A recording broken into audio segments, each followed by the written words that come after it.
Welcome to the Wheels and Beyond podcast. I'm your host, Ben Durham, and today we have Rob with us from lesscar.ca. And how are you doing today?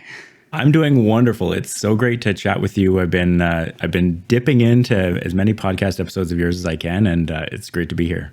Awesome. And it's actually kind of funny because, and we didn't cover this right before, it always ends up that I'm like, oh yeah, I forgot about this. But how did you discover me? It was really funny because it involves Jamie, right? Yeah, well, so I had heard of the podcast and I'd seen, I think, a couple of your YouTube videos as well. But then the thing that sort of got me to think, I should reach out was that your sister was on an episode of the podcast, Jamie Cousineau, and we work together and we spend a lot of time together in the bike room of our office. And so as soon as I heard her voice come on, I actually heard it before. Like I think I saw Jamie C or Jamie Coo and the title was cut off. So I didn't even really, the first thing I recognized that voice. So that was just a really interesting thing. And I was like, okay, well, now I definitely have to at least reach out through Jamie to see if we can do this, because I feel like I was mentioning to you, I think when I first reached back, I guess I thought I was the only person that had never really commuted by car to work. And when she said she did the same thing, like growing up her entire life, she's never driven to work. I was like, okay, well, I guess there are other people that do that, even if they do have, like, it's not walking distance. So I thought that was an interesting connection to make. Yeah, no, it's just funny because it's such a small world. These podcasts typically don't get like hundreds of thousands, nowhere near that for the podcasts themselves. Then you're like, hey, I know your sister. I work in the same building. I'm like, whoa, what? Yeah, and it's been a while. People change careers pretty frequently now, but I think it's been, I don't know, I don't remember exactly when she started, because I started back in 2013 in the organization, but it's been a while. And we both, no urge to leave, no desire to go anywhere. It's been, it's been a great place to work. So yeah, for sure. So you commute to work by bike primarily, and we were chatting again by email before. And you also have a van, correct? Yes. Tut. Shame on you. No, no, that's similar to us where you have the van, we have a hatchback, but it is one car. Do you have a second car at all? Or no, technically, the van was our second car. When we have 3 kids now, we got it when we had one and a second one on the way. And the first car didn't make it through the pandemic with basically we barely drove the van, and we drove the other one even less. We drove it like between 2020 and 2021 when we ended up just, selling it for parts or whatever you end up doing. We had the battery replaced twice, I think. We had CAA come several times to boost it. And the only time we drove it was when we needed it like out of the driveway or to, stop the battery from dying. So we definitely, despite being in the suburbs and coming out of, the part like lockdowns and that kind of thing, we didn't need 2 cars, and we still don't, and mostly because of my cargo bike. For sure. Ooh, and I know you didn't talk about the brand, but I am very curious. Which type of cargo bike do you have? So I have a Rad Power bikes, the RadWagon. Okay. Oh, so just the same as Jamie's, actually, right? Yeah, exactly. Yeah. Well, one of them. I know they have the 2 Rads. I don't know if she's chatted about that or not. Yeah. So you had a regular bike at some point. When was that switch over to a cargo bike? So 2 years ago, I ended up meeting someone who's now a friend in the park, and they were involved with the community association, the local community association. They had a cargo bike, and we had kids that were around the same age that were playing together. So every time we were out, we would start chatting, and he would always say, I'd love to give you a chance to ride the bike. It's like, go ahead and give it a try. Trying to, I think he could sense my interest and was sort of willing to lead me along that path. That was 2 years ago when I did sort of the end of the season, probably end of normal riding season. I did try it out once, and I was like, well, this is sort of life changing. My office had moved from I'd moved further from the office. In the office, we changed buildings to be a little bit further. So the commute that I was used to before we moved was about 7 kilometers, and now it's going to be about 20. And I had done it a couple times, but with a backpack and with less storage space at the new building, I was going to need to bring a lot more. And I'd done that a couple times with a gigantic backpack, and it just wasn't fun. And so seeing, the like basket on the front. Like a 65 liter or something? Yeah, exactly. And so with the long tail on the back for the kids or, extra work stuff, it was just sort of a no-brainer to at least give this a try. And so the very next season, last spring, it's actually coming up. I think it's 3 days from the 1 year ago that I took delivery of that bike. But it's been truly life-changing because when I had my road bike, which was like a hybrid, so I basically could take it to work if I had a backpack. I could potentially run small errands if I didn't really have to carry much. But having a bike that actually is practical and has storage space and isn't just used to sort of do a loop from A to A through, like maybe going and getting a snack or a meal or something, having a thing that you could actually use to get groceries, or, I could theoretically go to the hardware store. I could go to... I could do a Walmart or Costco run if I really needed to and be able to bring back sort of as much as I needed. It actually just made me, it sort of opened my eyes to the thing that I knew in theory was possible, but it just made it actually real and practical. And so, the cargo bike truly is the minivan for me of bicycles, in that there's nothing that I've thrown at it that it can't just say, yeah, sure, give me more. I really like cargo bikes. So we got a Turn GSD, which we are very happy with. I realize they are slightly more expensive, but yes, in a very similar vein, they're like almost the same bikes, just kind of, I believe, mid-drive versus hub drive, etc. The biggest thing, so Natalia just did her first, so my wife just did her first ride today because she changed jobs, and it is actually a little bit, so it's the furthest that she's had to bike, but it's also involving a bit more country road in the latter half of it, which we were kind of nervous about. We're like, dang, like her previous one was downtown. It was really nice journey. And today she went out and we put a noodle on the back because we just did another trip that I'll talk about another time, but it was a camping trip and it was like 70 kilometers, and we aren't actually really cyclists. So that was hard for us. We're like more utility cyclists where it's like, okay, 20 kilometers within the city, no problem. But then 7D, we're like, So anyways, but after that, we kind of used the noodle, and we really noticed that cars gave a lot more space. Huge, like actually the other side of the road or stuff. And we're like, okay, wow, this actually works. We don't use it in the city, but this was her first time. And she got to the office today and she texted me saying, I need bigger panniers. That was the first thing this morning. Just, yes, I made it, but I need bigger panniers. So we're going to go downtown to the London Bicycle Cafe and do that because she really likes biking. Clearly, she was like, okay, in order to do this, I need that. But with the cargo bike, do you use big panniers or do you use like a bucket, or how do you utilize the back of that bike? I have not gone down the pannier train yet, mostly because I've had kids on the back, and so they, you can get panniers that sort of collapse down, but I've got the big front basket, it's nice and wide. If I'm getting groceries, I also bought a folding laundry basket that fits sort of perfectly inside there, but it's much taller. So I have added grocery capacity there, and then I've got another basket that I can clip on to the long tail. I've sort of got infinite. I've got a trailer I could put on the back itself. Like I could genuinely bring home 150 pounds, 200 pounds of groceries if I needed to. That's sort of why I haven't gone down the pannier route, but it does definitely seem interesting, especially the ones, there are things you can get to fit almost any need with bikes.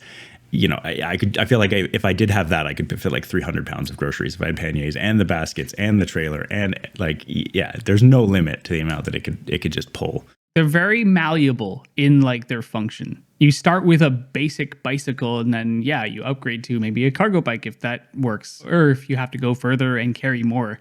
So when you said you have to carry more because it's further and you have less storage space, is that just like, I don't know, a change of clothes, or in case it rains, you bring a rain layer, or what's kind of in your bag there?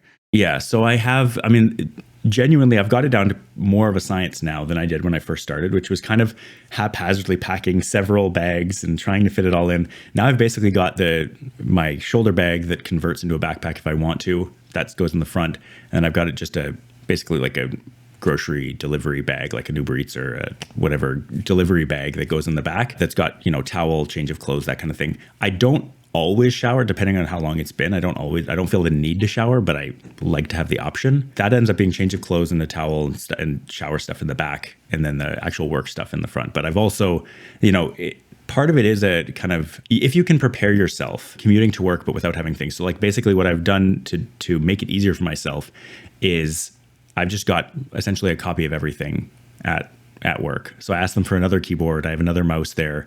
I actually I have a stand here for my laptop to bring it up to eye level. It's a really big sort of, for myself, pet peeve to just use the laptop camera in meetings. So I just have a thing to bring the computer up higher. So I've got, the stand for the laptop. It's all the same. I have a set of things that I have at work. So I'm not bringing everything back and forth, but I could. I actually did in the spring. It was actually, it was a lovely day, weird day for, 99% of people to bike, but it was, lightly snowing in March. And I had to go in, and I also had to bring 2 cases of Girl Guide cookies in. So that was fun because I had my regular work stuff, but then I'd also just I have a couple ratchet straps. So I'm just brought the Girl Guide cookies to work. And I was thinking to myself at the beginning, okay, great. I have all this space. It's going to be fine to get there, and then I can put them in the recycling because they sell out immediately when you bring that kind of stuff to an office. Yeah, exactly.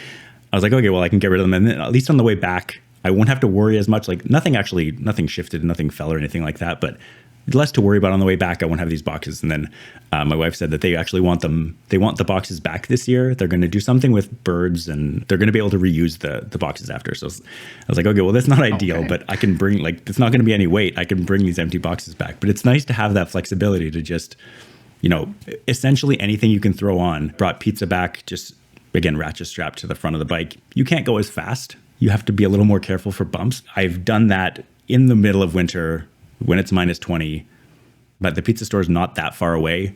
And, I get back, the pizza's still hot. It's fine. It's not a big deal.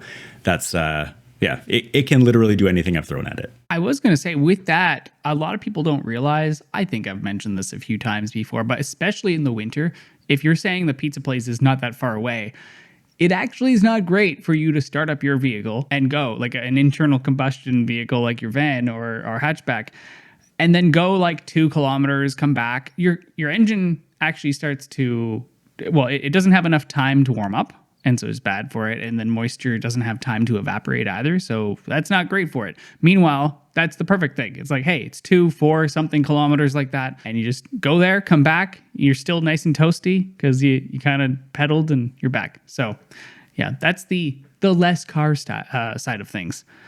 Speaking of, would you like to kind of go into your mobility story and then eventually how you went into the lesscar.ca side of things? Yeah. I grew up in Calgary, moved to Ottawa for university, and I've been here. I've actually just recently crossed over the threshold where I've lived here longer than there. Grew up fairly close to 15-minute bike to downtown. Actually quite a bit closer. If you're familiar with Calgary at all, it's basically you go down into a river valley. So there's a gigantic hill to get downtown, which means anytime you're going down, you're either there's a train that will get you out, but otherwise you're riding up the big hill to get out, which is a barrier you have to cross. But as I say to city planners every time they tell me, or I guess contrarians to city planning that tell me, oh, no one's going to ride their bike up this hill. Yes, people do every day. People that need to get up a hill and have a bike, they ride their bike up the hill. That's just what you do. I always lived very close to downtown. I always had sort of a more urbanism mindset, but I didn't know that. I was just living my life and I could get places on bike. And so when I moved to Ottawa, I did basically the same thing. I lived close to downtown, went to university, and I always just sort of moved. I wouldn't move to a place that I couldn't get to. It just logically, I didn't have a car. I didn't actually get my full driving license until my mid-20s. So it would have made no sense to live somewhere that I couldn't get anywhere else I needed to go without the bus or my bike or walking. Occasionally you'd get, friends could carpool or whatever if you needed to go to an activity together. But even renting cars, I wasn't doing it until my mid-20s. So I do find that interesting because it's similar. That's the story with me and Jamie and you, all separate and all without not just bikes. Go on, sorry. No, it's absolutely true. And so, again, I was doing urbanism things, but I didn't know it and I didn't call it that. And I wasn't engaged at all with that. It's just what my life was. In 2019, I moved to a suburb, and I'm actually fairly close as far as suburbs go. I'm fairly close to downtown. I can get there. It's maybe 15 kilometers to the start of downtown Ottawa. We did that, and we had very young kids, so we weren't really getting out much anyways. When the pandemic hit, I just sort of thought, okay, well, this is just, it's the same as being downtown, except that we're a little further out. There's more space. It's all the pluses that people talk about when they talk about the suburbs. seemed fine. They seemed true. After a couple of years, I realized, it's been really hard to meet people. We've started to meet a couple people when my daughter started kindergarten and started going into school, but it was still really hard and it was really slow. And I sort of came to the realization over time that this is actually being caused by the suburbs. They're just the most boring things ever, unless you're willing to just drive everywhere. And because I'd never done that, it was completely unnatural to me to go somewhere outside of the normal sort of walking or biking range. It was abnormal, just like I wouldn't have bought an apartment that was outside of where I needed to be. I didn't realize that I was moving to a place that didn't really have a lot of stuff to do within that radius. There's a certain barrier, like you can have friends over in the suburbs, you can go to your friends' houses, but unless you're willing to do that or find like a bar, or like it's very sparse to find places to do things, regardless of what kind of transportation method you use. Unless somebody's willing to host, there's much less density of community spaces. People do find community in the spaces that do exist. There's a restaurant, like the restaurant closest to me is about a kilometer, maybe a kilometer and a half away, but that's like essentially a half-hour walk. So if I'm going there and we're not driving, I'm definitely biking. And like, there's no way that I'm going to walk Wheels given are the great. choice. Yeah, exactly. It takes the pressure off. The comparison between like biking and walking's really good. We've started doing that, going to the grocery store because we get more exercise, but it's like 20 times slower. Like, yeah.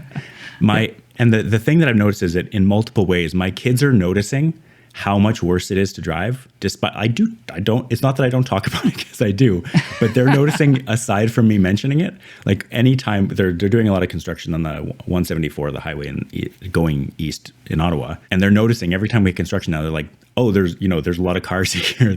They're aware that, this is a delay, and this is in stark contrast to when we go for bikes. Like, we've never hit traffic ever. Even if there are a lot of cars there, we just, there are ways to go past them. In addition to the fact that if we do that, we're usually going on places, especially if I've got the kids on the back of the bike, we're going places that are less likely to be busy. But we've gone anywhere we needed to go anytime we've needed to go on a bike. There's never been there's no bike traffic jam. There's no walking traffic jam. That's just not a thing. So from that perspective, the kids are very perceptive. And so I see that. I see them, they're also very perceptive when we go on rides. They started this thing last summer. They haven't done it as much this summer, but if I remind them, they do it, where they'll just loudly and happily say hi to people as we pass them. And, it brightens literally everyone who they do that to. It brightens their day. My son at one point tried to do that to someone as they were passing us in a car. And they were just like, his sister had to remind him that they can't hear us. They can't, like, they're closed off in their little box. I noticed that immediately. I was like, it's so true. My son is so used to, being on the bike and being friendly with everyone. And it's impossible. It's not like they're unfriendly people in cars. It's actually impossible to be friendly in a car. And, when we do talk about being friendly in traffic, it's usually like giving someone the right of way when they don't have it or that kind of thing. And that's actually more dangerous. Like, it's actually safer to just be as selfish within the rules as possible. So it's really a stark contrast. I fully agree, so much so that we were biking over to across the city. I think it's about 10 kilometers to visit my parents.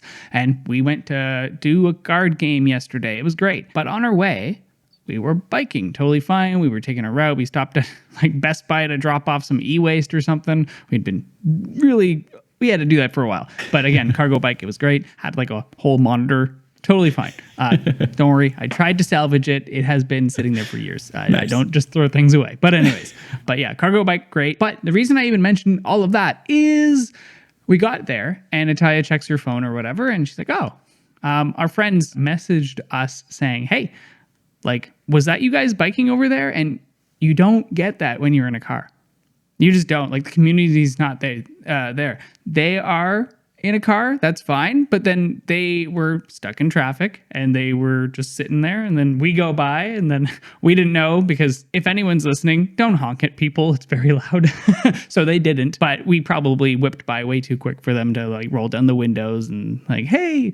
But other people who have been biking have done the same, but they like pull across like the road or something at a red light, or not going through it. Anyways, at the red light, they pull across, be like, hey guys, just saw you across the road. And then we get talking for like 15 minutes. That happens so much. It's just fun. So along with the whole Less Car website that I've been running for about a year, I think, having the cargo bike changed my life so much. I started another website. It's something I've done from time to time throughout my life. It's not a new phenomenon. How many sites do you have? Right now, currently active, I think probably 6, maybe something like that. I've started and left behind. I've sort of just archived them, basically, probably 3 or 4 at this point. Yeah, so it's not a new phenomenon, but this concept that I wanted to get across was just, not only is it possible to bike more places than you think, but it's more fun. You get exercise. You do see people. When I go around the community on bike, inevitably, without fail, I see multiple people that I know that I just wouldn't have seen if I'm in a car. Like, first of all, the car is very much more focused on, A to B, blinders on, despite how unsafe that is. Yeah. Blinders totally on. I'm focused on the destination.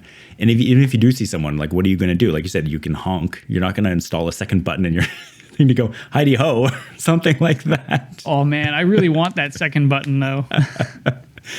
There's no nuance there. You're going past and you're either silent or you honk at them. That's basically it. Essentially the pitch of the website is every single person in even North America, very car centric, wants less car. Nobody in their right mind wants more car. Even the most avid driver would want open space in front of them. So that's sort of the appeal. Is I really dislike absolutes. I absolutely don't want no car. I've talked about for the last little while, my thing has been cars are a superpower. Like, they actually are. But I don't think it's a great idea for everyone to have superpowers all the time. From that perspective, I also think bikes are a superpower, but it's slightly different. It's a slightly different power. But I don't want no car. Cars are important. I think if we put 5 people into our minivan and go somewhere, I think that's an appropriate use of a car. I think that's great. I think you potentially could take a bus. I'd be great if there's a bus route that went where you were going. If there isn't, car at that point, if you have the finances to go for it, go for it. But if you can do it less, could you go somewhere that doesn't require a car instead of the place that does? These everyday choices that if you're able to reduce your dependence on a car, not only would you find, like I said, saving money. We fill up our gas tank maybe once a month. And like, that saving is actually noticeable versus if we didn't do that. Versus if we didn't have the bike, didn't use it as much as possible. It's the little choices along the way. If we didn't have the cargo bike, as our kids are getting older and starting to do more activities, it will be easier to not buy a second car having the cargo bike. Because if we do need to go to activity, 2 different things at the same time, we have options. We're not stuck needing to go 2 places in 2 cars. Yeah, to me, it's all about everyday choices. I couldn't agree more. I really couldn't, because especially with the cargo bike or a regular bike with larger panniers or a rack on the front, like, there's so many different variations that you can do with bicycles.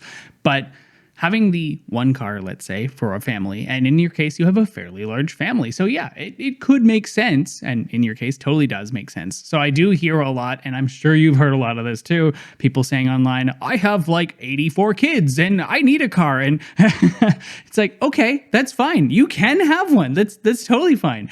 But like, what about when you commute? Like, your family's not coming with you to work. So like, if you can have one of the couple, let's say, does your wife drive? Yeah. Or to work? And so she's able to take the van. Yes, I'm assuming. Yeah. And so boom, done. That's good. And then you go ahead and bike. And is she able to work remotely or no? Is that a you? No, thing? she's a teacher. Yeah. That would be tricky. There we go. So yeah. So no, and the reason I ask that is I know a lot of the people I've chatted with have that flexibility. Sometimes it's academia, or the like government work or tech or coding, like all this stuff that you could work remotely. And so people do, and you have the flexibility. I know Natalia and I do have that flexibility here and there. And some days I absolutely need the car. I need to carry all my stuff, and it's pouring rain. I'm like, okay, unfortunately today I need the car. And she's like, okay, well, we know coming up, let's say if it's a planned gig or something, she can work remote or she can bike in or something. I don't know. Like we haven't even run into that problem yet. It always has worked out for the last like 5, 6, 7 years. Like we have this. Oh yeah, the other thing, the Uber. I could always take a cab or Uber or whatever. I think we've only done that once in the last like ever. Like it's just sitting there. I'm like, okay, like let's devote a few $100s a year just in case. And it's never happened. Commuting is a company that's here, like car sharing basically. And that's another great option for a lot of people. Now, I've tried to suggest this to the company. They haven't listened so far, but the closest, I could take a bus for about 10 or 15 minutes to get to the closest commuting. There's a lot in downtown Ottawa. It stops about partway through kind of the eastern end of Ottawa, and I'm quite a bit further. So that kind of thing would be a really nice option to avoid people needing a second or third car. Like most of the time, you're not even going to use it. Obviously, I think bike share would be a great solution to have. We had a pilot in Ottawa for a couple of years. From my perspective, it was very cool to have. Like I've been to Toronto a few times and used that extensively downtown. It's not just about, there's environmental benefits, there's health benefits. It's literally actually saving you money to not have to keep insurance and fuel and all this for multiple vehicles. And there are some cars on my street in my neighborhood that have, like some driveways rather, that have 3 or 4 cars in them. One of them might be a vehicle they need for business. One of them might be, their kids or whatever. This is a choice. We can make different choices. I forget where it was. It was along the 401 near, so I was over on Google Maps, or I am right now, kind of seeing what you're talking about. And I can totally see probably where the commuting stops. Yeah. I'm guessing Pineview or something over here. There's one out there. That's the furthest one. Got it. I don't even have the Commune Auto app thing open right now.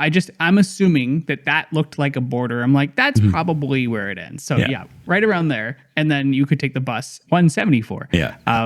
I can get why they do it. But then what you just said about having so many cars in the driveways. Oh yeah, it was somewhere in Mississauga. And I remember staying over and I went out for a walk with Natalia and I was like, oh my goodness. It was like during the holidays, so I'll give it that. Maybe people were visiting and stuff. There were cars everywhere. There was like 5 to 6 cars per driveway. They were flooding out onto the roads. The roads that were already super wide had double parked cars on the sides. I'm like, oh my goodness. I should have taken a picture. I would have added it right here. It was a lot. It was just off of the highway as well. And so there was the car noise that you could hear even through the sound barriers and stuff. And then kids would not walk to school because it was dangerous. And there were sidewalks, but because this was something I didn't really expect, but because there were so many cars parked, it was hard to walk on the sidewalk. Not because they were like infringing on the sidewalk, which totally happened every few houses, which was like, okay, that's not great. But I couldn't see if cars were pulling out or not until I was like right on top of that space. So I couldn't, if I were to go out for a jog, that would be very dangerous because I'd be moving too fast. It's something that was very bonkers to me. Definitely a phenomenon here as well. A lot of joggers will just use the road, especially in the wintertime, when the sidewalks are potentially less plowed, but very common. There's my neighborhood, the main sort of feeder street has a sidewalk on one side, which is already, half as good as it could be. But then the actual local streets that have no connections to anything don't have sidewalks. Not only does that make it less inviting to walk, but it makes it way less safe. And there's lots, like this neighborhood is right in the middle of a generational turnover where older families are moving out, ideally, potentially downsizing. I know a lot of families end up sort of just, the kids move out, they're here for a decade or two in a 3 or 4 or 5 bedroom house, just a couple getting older, finding that harder and harder to maintain, but they want to live in the neighborhood. My wife's parents live in the neighborhood. They live like a 10 or 15 minute walk away. That's why we moved here. They don't need a 4-bedroom house anymore. It's just extra work for them that has no real benefit, but they want to be here. They've lived here for the last 20, 30 years. They don't want to move, but there's no alternative. That's so interesting because a similar thing is happening with my parents. As I mentioned, 10 kilometers away across the city, they have a single family dwelling. Very nice. And yet moving over here is not yet an option. I mean, sort of, but there's just not a lot of good downsizing options. They'd want something like medium to high end, something like that, I'm assuming. We were wandering around, we were yammering with them on the phone, and we were on a walk around our neighborhood. And it hit me, hopefully not directly in the face, but it hit me in the brain.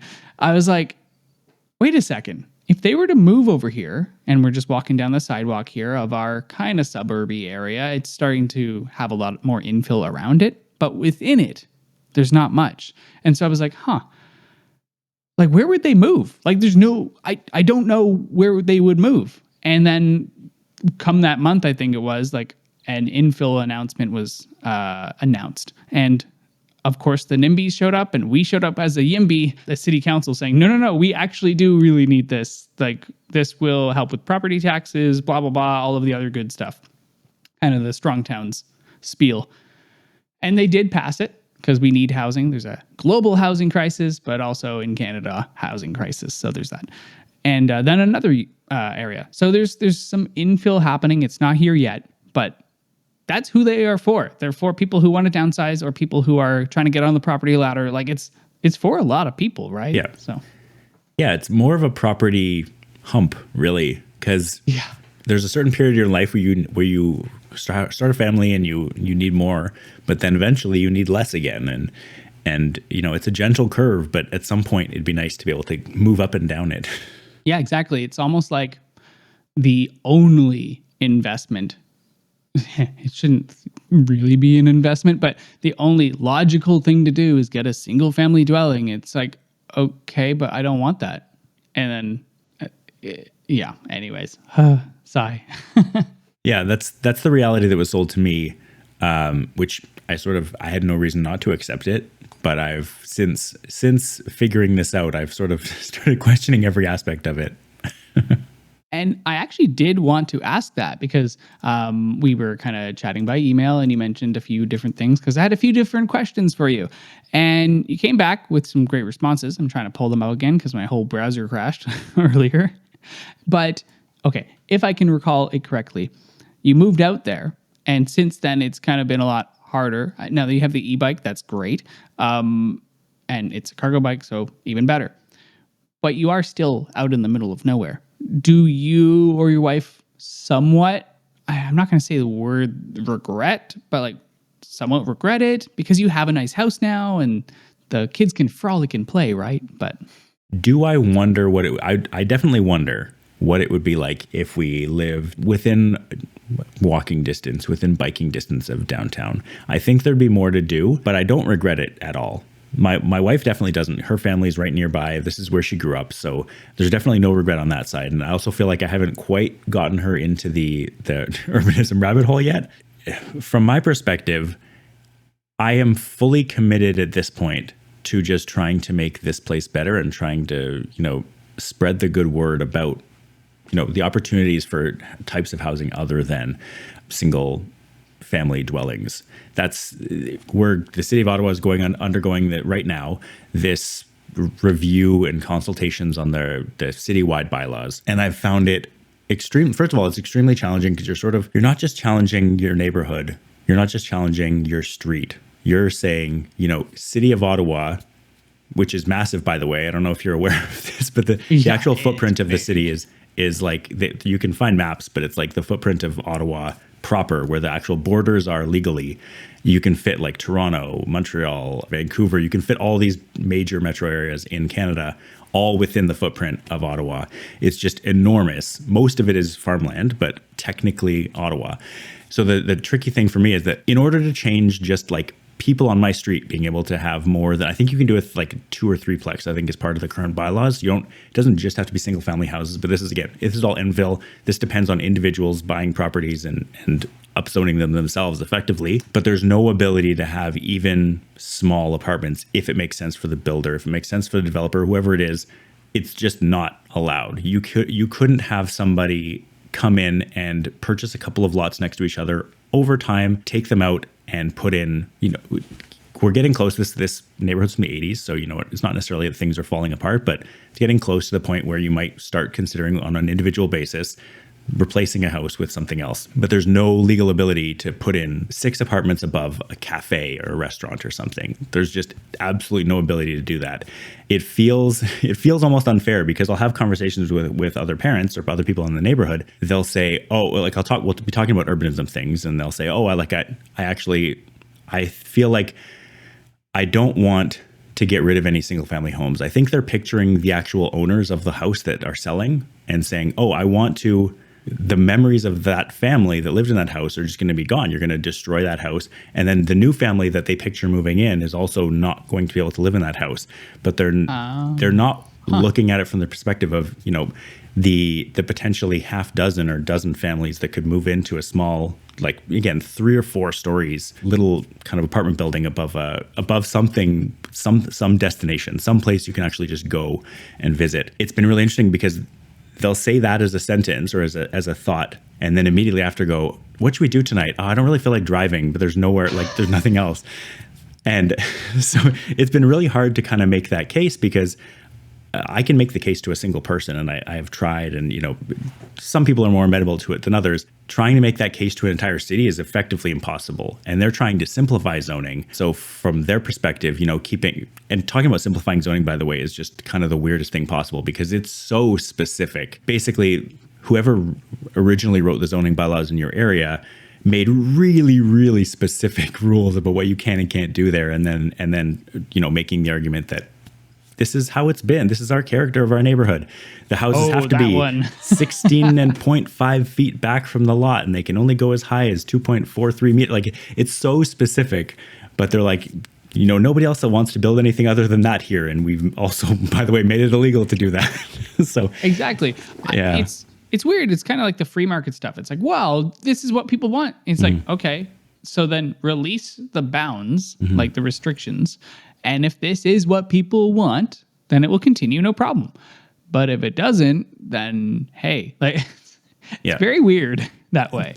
There's a bunch of great urbanism YouTube channels out there. One of them, I think this was an argument made in About Here, which is a great channel out of Vancouver. Oh my goodness, I want to emulate his stuff. He's so good at it. Yeah, it's amazing. He's awesome, but I think he was talking about some of the laws. I don't know if it was there, if he was referring to somewhere else, but talking about how there's a really streamlined zoning policy that this place had implemented where, you know, I think you have 60 days or something you can apply for a zoning change or something, apply to get a permit to build something. If they don't respond within 60 days, giving you very specific reasons why you can't do it, then you're just granted, the approval's automatically granted. Like that's such a great model because there's so much red tape. There's so many hoops you have to jump through at each stage of the process. The big obvious reasons not to do something, which do happen, come up immediately and can be dealt with immediately.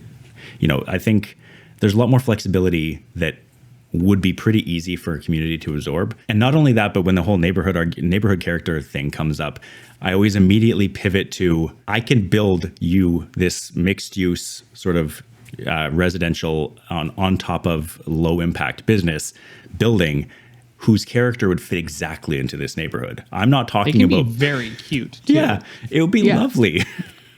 Yeah. But that never makes it into the conversation, which I find kind of frustrating. It's kind of like talk to the hand. Like you hit a brick wall immediately and it's like, no. It doesn't matter what you're going to say. It's like, yeah, but he's like, no, stop, shut your mouth. You're wrong. It's like, wait, okay, can we have a good discussion? No, absolutely not. Just like mid-sentence every time. It's just, okay, not exactly that, but it feels that way where, yeah, you're like, wait, but what you're saying is that you would love to have a cafe around the corner. We could just go chat. It's like, yeah, but that would infringe on it's like, what? Yeah, I've made the case to the city at this point. I put together a pretty comprehensive sort of package that I called Modernizing Orleans.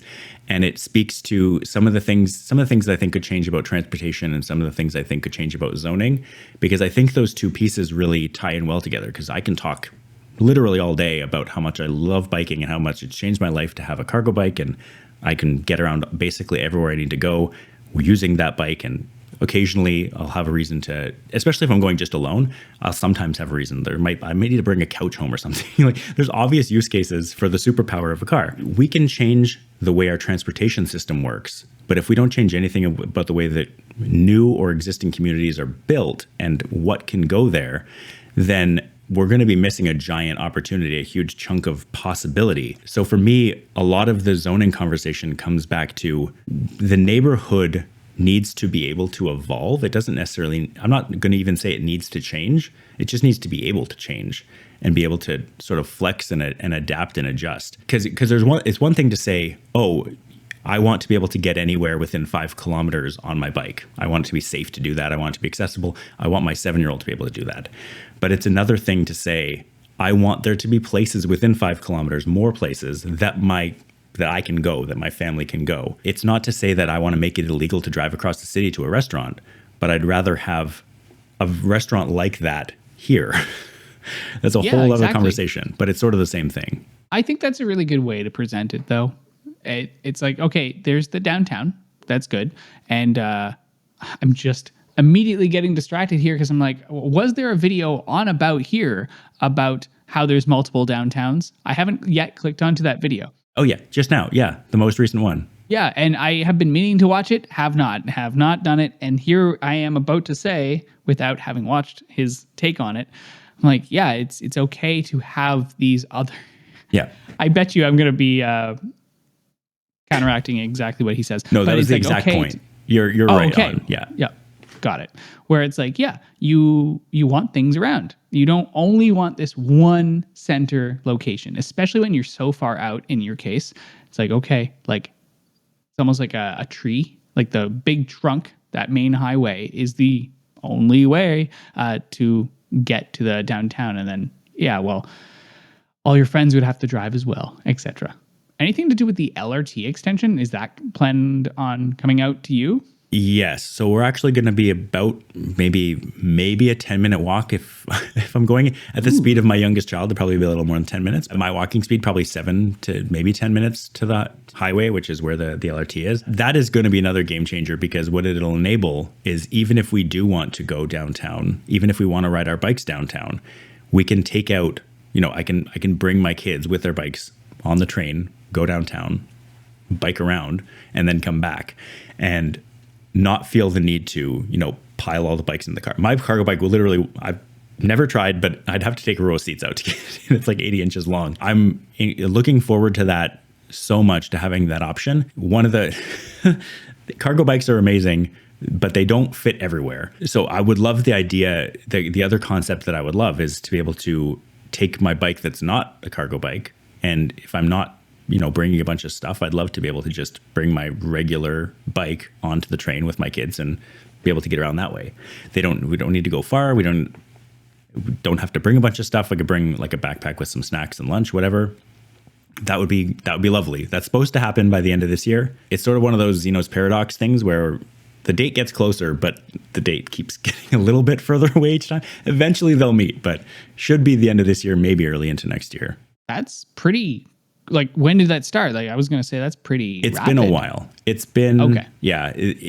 We're lucky in that I think the project to the east, the extending the LRT east in Ottawa and the project extending it west started about the same time and had similar timelines. We have not had that. I think 18-month delay is what they're currently on, in addition to what our delay was. I think it was probably supposed to be done in 2022 or 23. They're much further behind. But yeah, they're sort of putting finishing touches on the stations now. We just actually, on May 20th, we had a consultation with the city to talk about, like a public one, to talk about kind of what the steps are. They have to test things, and they have to have a certain amount of successful runs in a row before it can open to service. But that's kind of the biggest hurdle. Most of the actual construction work is done. That is really exciting. I wish we could have LRT here.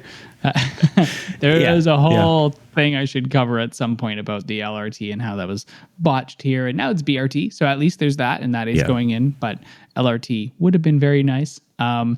Going back to your LRT, though, having the ability to bring your bike on, is that currently an option? Yep. Okay. Yep. So it would just be a matter of... because go on. It would be a matter of, right now, it goes to Blair Station is the last one, which is probably about 3, 4, 5 kilometers from here. But the issue is getting there. Like you said, the highway is the one way to get in. You can't take your bike on the highway. There's not a direct route. You can go, there's a couple different ways. You can take the pathway, which at that point you might as well just take your bike the whole way, because it's quite a trip to get down the path along the river and then jog across. It's not necessarily a safe route. Like, it's not the kind of place that I would take my kids to get to the train station.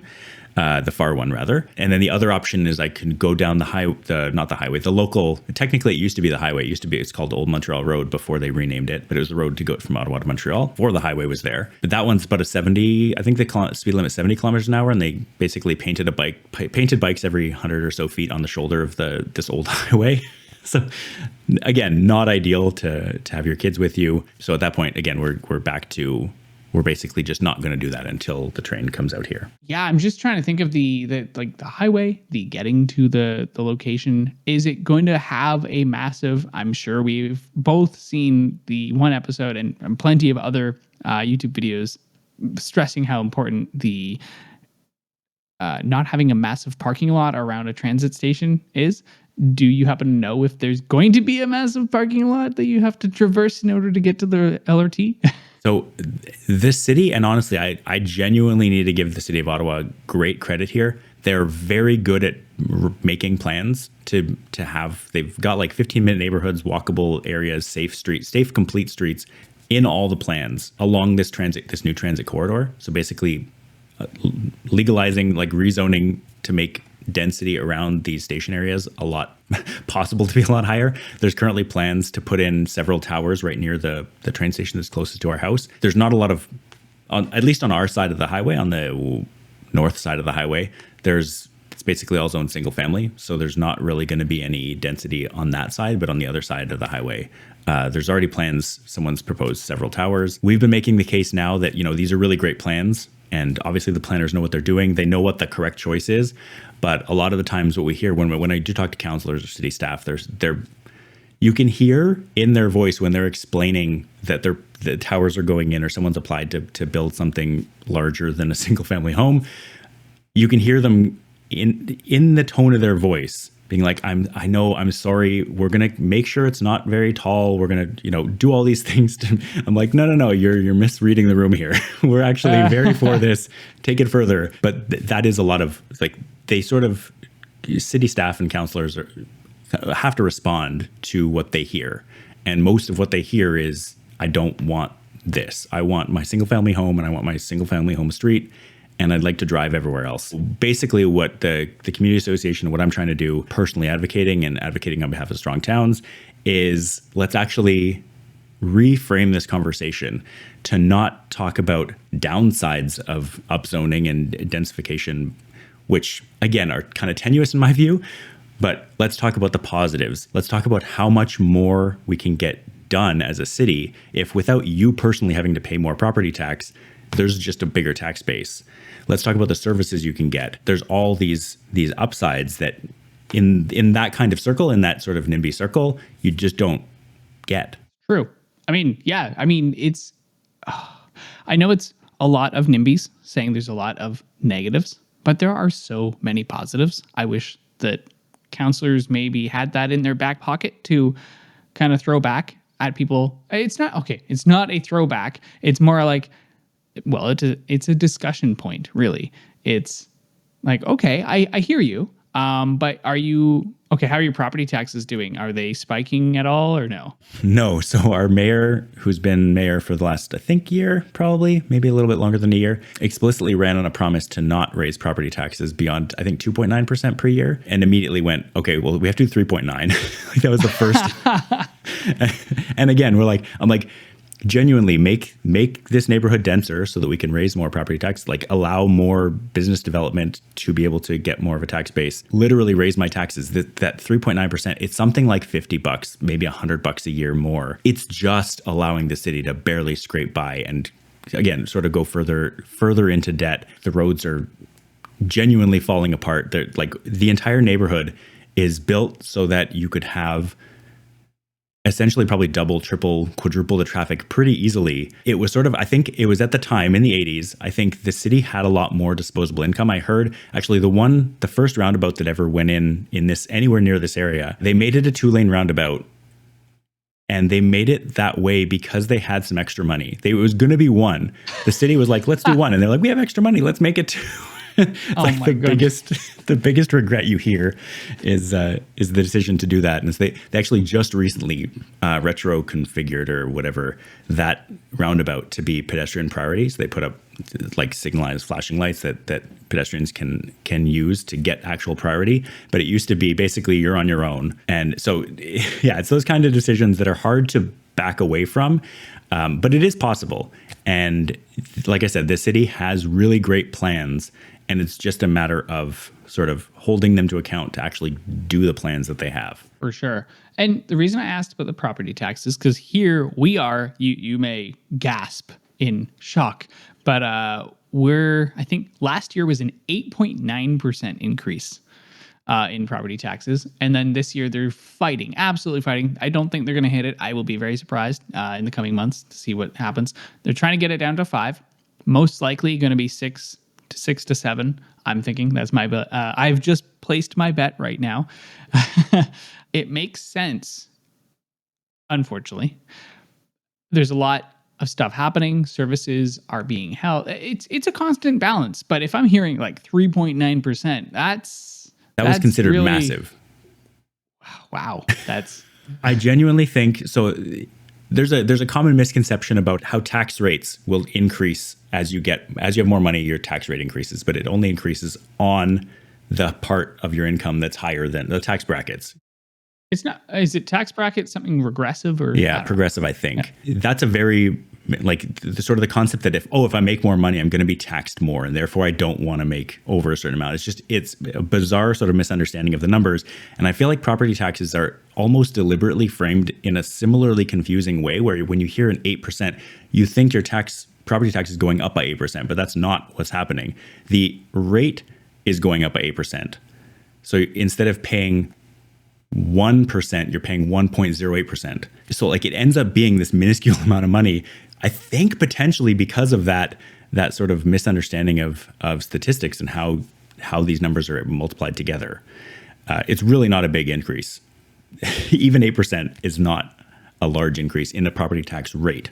I've heard it said multiple times, like, oh, like we're trying to skimp on XYZ and ABC here in London, and it would be the equivalent of like $4 a year or something. And people are like, I will pay that gladly to not have this project removed for the sanity of just everyone, etc. It's very interesting. And here you are saying like the roads are decrepit and like they're falling apart and they need to be fixed up.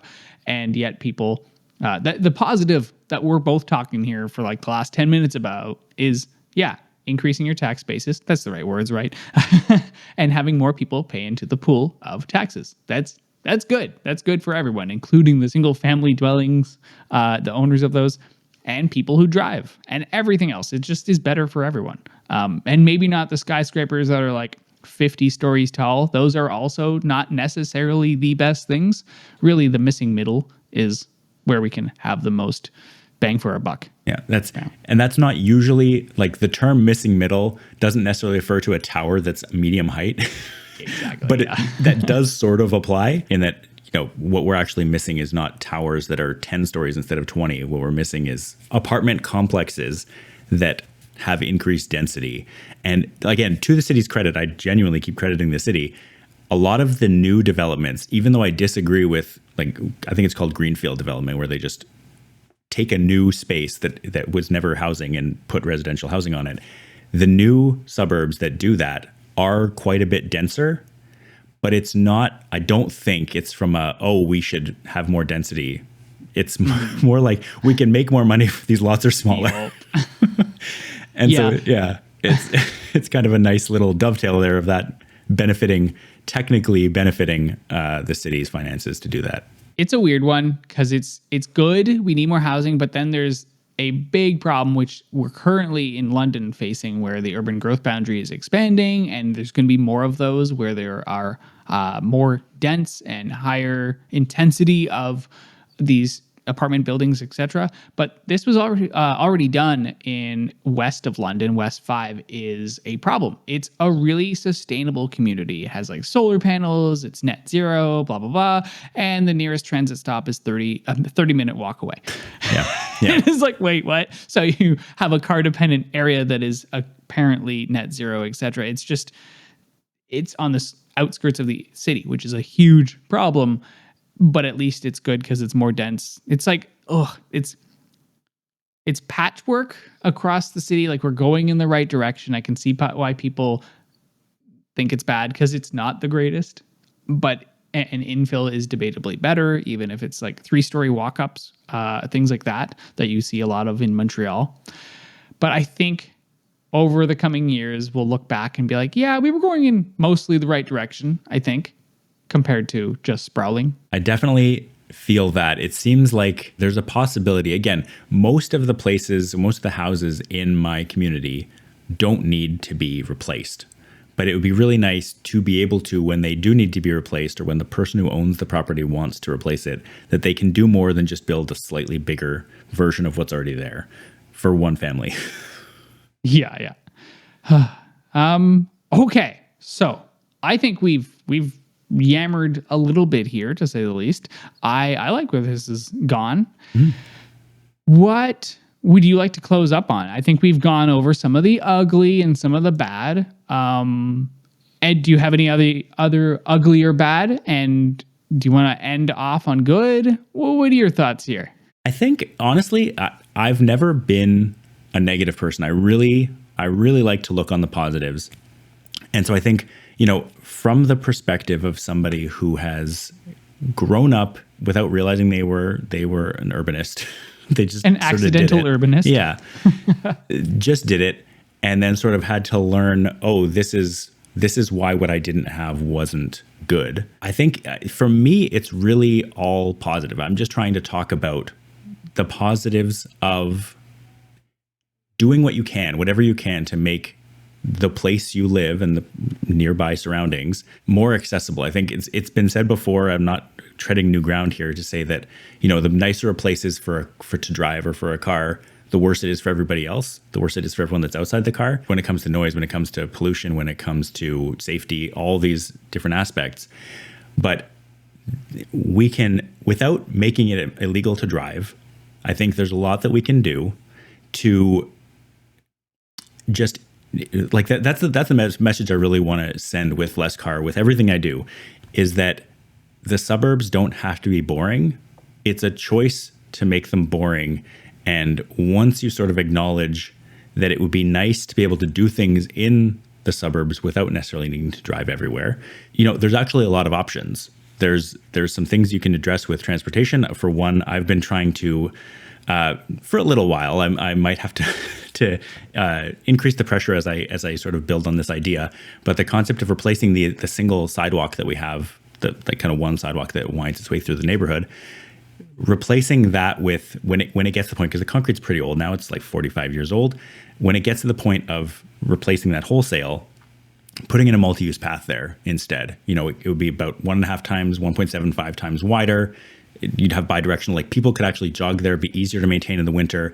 I would love to see something like in the Netherlands where you have continuous sidewalks where the cars have to come up, like to go from a local, I think they're called collector roads, onto a local street where it's just houses, you're not going anywhere else. I would love to see just a multi-use path connecting so that cars literally, if they want to drive onto their local street or visit a friend that lives there, they have to go up basically a speed bump, but it's just a sidewalk. Like, I would love to see that sort of simple safety implementation. It'd be such a minor difference in convenience for drivers, but it would just make the entire place not only feel safer, but just it would make it just a nicer place to be, to not be in a car. There's 1,000 ideas. That's sort of the entire point of Less Car, is just the good you can do from, like, whatever stems from Less Car is positive. Like, every single aspect of North American society is in some way influenced by cars, car culture, car dependence. It's all connected. If you dig not that deep, you will find a connection to automobile culture in almost everything. Everything we talked about today relates to cars directly or indirectly. And both positively and negatively. Like, it's not just bad. I agree with you there. It's just that there are a lot of negative externalities that we're like, oh, it's not caused. Oh, wait, no, that is caused by that, and etc. And I would also have to agree, I'm pretty much an optimist for the most part. When I first got slapped in the face by not just bikes, essentially, where I don't know. Okay, I want to close off on this, that maybe we'll see. When you first stumbled upon not just bikes and strong towns and kind of what they were getting at, did you're driving the next day and you're looking at the world differently? Like, was it opened to you? That was Yes. the case with me. It was like, oh no. So the thing that happened to me, it probably happened around the same time. I don't know for sure if it literally happened. I don't know if it was that change that happened the next day. If you've ever seen a visualization of what it would look like if CO2 was visible, like if not just coming like the 2 feet it comes out of the exhaust pipe, but just as it's in the air, like it's smog that it actually is, but you can see it. I now, when I'm on the street and I'm watching or just observing traffic, I just see that. I'm aware of it. I have a background in chemistry, so maybe that helps. But like, if I'm looking at the highway, I just see the cloud of smog that's being produced. That's just all I see now. That is kind of ugly. Yeah, exactly. It's like, oh, I can be optimistic, but ouch, that hurts. Yeah, it's just it's the scale. If you can go in Ottawa, you could probably do it in any city in North America. Go on any local street and there's just so many cars constantly all the time going everywhere. Everything, like the city is spread out, so I understand doing that, but the city doesn't actually have to be spread out in the way that it is. There doesn't have to be like one giant IKEA furniture store in this one place in the city that everyone has to go to if they want, cheap build it yourself furniture. They could have a more distributed model. Basically everything is like that. The cities are designed this way. My kid's school, for example, has a giant parking lot, not necessarily because everyone drops off their kids by car. A lot of them do. They've taken some steps to make that safer, and people are actually listening and dropping off their kids by car less. But because all the teachers, like you get hired to a school, and it could be anywhere in the entire, again, gigantic Ottawa region. There's no concept of let's try and match up teachers with, again, it doesn't have to be like on your street, but within bikeable radius. I feel like that's a possible thing that could happen, and it would reduce the need for teachers to be driving across town all the time. And again, like if you in the same way, if you work for an office that's downtown, again, do you have to go in every day? Do you have to, like, could you advocate for a local bus route to get you to the train to be able to not have to drive? If we had half as many cars on the highway during rush hour, we might need one less lane for that. You can think about this in the other way of inducing demand or reducing demand by removing space for cars. But genuinely, if fewer people needed to get downtown during rush hour, there would just be less traffic. There'd be less need for as many cars to be going all over the place all the time. Some places in the world have where it's really backed up, they have the even odd license plate where you're not. Is that Sao Paulo? I think. I think Paris even has that, and they've gone. Paris has just been. Paris is the good that we can talk about. That's been amazing. Paris is the war on cars to the nth degree. Like that's. Yeah. But no, like you have the other way where it's like, okay, here's how you half the cars. You just say, okay, you're only allowed to drive, or you pay a large fee or it's an emergency or something. If you have an even or odd, it matches the day. So on the 7th of April, it's if your car ends with a 1, you're good to go or something. Even odd. Yeah. The other thing that I think it's one of the Scandinavian countries, they have fines for driving infractions or maybe it's all infractions that scale with the amount of money you earn, so that it's actually a penalty, not just a little tiny slap on the wrist that you won't notice if you do drive your car on the wrong day. Those kinds of things in combination, I think would be pretty helpful here. And I'm sure we could go on for quite a while talking about different things. But no, everything that you're saying, everything that like strong towns and not just bikes, I think that your URL, don't lose that, the less car. It's so nice and short. I really do like that. And everything is less car. I'm curious to see if less car catches on ever within a not just bikes with Jason, just because really that is what he's talking about, is less car everywhere. Like it's not just bikes. In every aspect, it's less car. Yeah. Yeah, it really is everywhere. If it's better public transit, better biking, better walking, just less car, less car. I like it a lot. So not none. Good job with that. Just less. Yeah, exactly. And then less has gradations, so you can have less, and you could still have less, even if you already have less. You can just keep going. Exactly. It's just one thing leads to another, leads to another. And I have said this, I think previously on other episodes, but it's I haven't had a great way to say it. It works better in writing, but it's halving, with the L in there. Halving. If you half something, you like it's dramatic. It's a dramatic thing. You go from 2 cars to 1. That is dramatic. If you go from 1 to 0, that's even more dramatic. And it might be, depending on where you live, really difficult as well. But if you can also increase, like if you bike to work once per week, but that's already amazing. That's like really good. That's 1 out of 5 days of the week. That's really good. Then if you do 2, it's like, whoa, you just doubled the amount of time you're biking. Then it's like, whoa, that's even better. And it's just, it's very interesting to me where you make those small changes and they suddenly are massive changes. You were saying earlier, probably like 20 minutes ago, you're like, yeah, you just make those small changes and they start compounding. I agree. I'm totally with that. And it's not going cold turkey. That's not a great way of doing most things, actually. Like cold turkey just makes it seem impossible. With a cargo bike, the first time I tried to ride to work was hard. It was hard to layer properly. It was hard to make sure I had the right bags and stuff. But the second time I did it was easier. And now it's just, it makes no sense not to. It's just by far the easiest thing. Getting over that initial hump is also really difficult. Even Natalia, she has this new job. She started, I think it's been like almost 3 months at this point. Today is the first day that she's biking, and she used to be biking throughout the winter too, to downtown, etc. So she knows how to do it. I think the biggest scare was, hey, like you'll be on roads that are definitely not meant for bikes out in the country. And I think it took the camping trip, the 70 kilometer there and back. I think it took that. And then also us realizing, wow, that the pool noodle really does help. How far does that go? How far out into how long is the pool noodle? So it is about 1 meter-ish. I would say maybe just over 1 meter, but I think it's 1.5 meters that you're supposed to give anyways.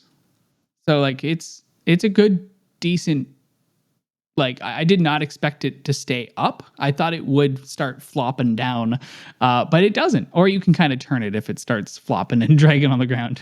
But no, it's pretty good. I would not use that. Like when she's in the city, I kind of like shoved it into her frame. This is our first time doing it on her bike as of today, but shoving it into like her triangle there, so it wouldn't get into the tire or anything. But like she'll be on bike paths within the city. If there's anyone coming on a bike, they just get smacked. It's like, no. You don't want to do that in the city. No, yeah.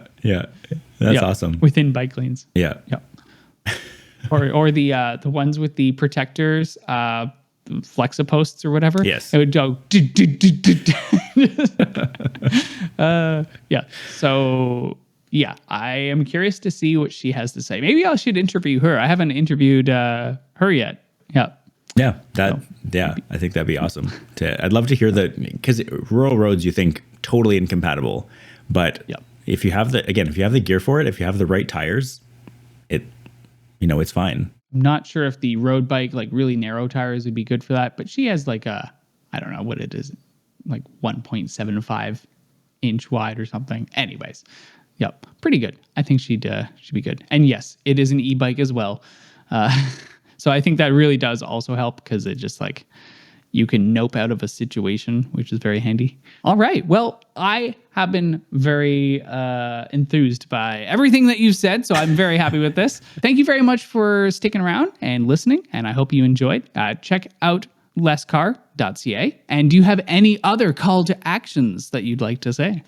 Yeah, I mean, if you have not, I've been encountering people that haven't heard of strong towns, despite being, some environmentalists, some urbanists that just, it hasn't crossed their threshold. So I've been introducing that just in case there is anybody that hasn't heard of it. Yeah, and the other thing that I want to say, which is odd for most online content, is, get involved locally. Go to a meeting. Go talk with your neighbors. I've gotten involved with my community association over it's been about 8 months now, and genuinely best thing I could have done, because you hear what people are actually thinking. It's so different from being online. Just go actually talk with people in real life. It doesn't cost anything. It's totally free subscription. Just leave your house. Talking with people, what? No, I fully agree with that. So much so that recently I was invited onto the local community association's board. So I will be doing that in the coming months and being very involved locally. I think it is so important. Municipal politics and just being involved locally, like there's the community level, there's municipal level, there's all those different levels. But yeah, going to your local association is even smaller. That's like the parks near you. You're like, oh, I wish it would have more trees. Okay, then make it happen. Yes. Yeah. So, yeah. Highly recommended. Definitely. That was a great call to action. I approve entirely. So, all right. Well, thank you very much for watching. All right. Bye.